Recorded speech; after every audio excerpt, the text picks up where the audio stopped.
యావత్ దేశాన్ని కలచవేసిన కోల్కతా ట్రైనీ వైద్యురాలు హత్యాచార ఘటన కేసులో స్థానిక సీల్దా కోర్టు ఈరోజు తీర్పును వెల్లడించింది. నిందితుడు సంజయ్ రామ్ని న్యాయస్థానం దోషిగా నిర్ధారించింది.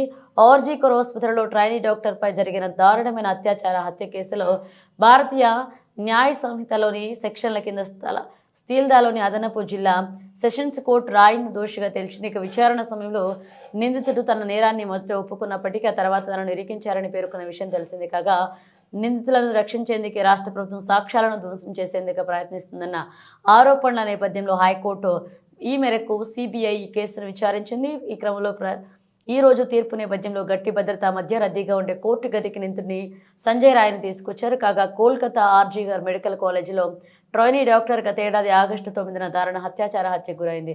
ఈ దుశ్చర్యపై సిబిసి దర్యాప్తు జరిపి అక్టోబర్ 7న చార్జ్షీట్ వేసింది. విచారణ అనంతరం నేడు దోషిగా తేల్చింది.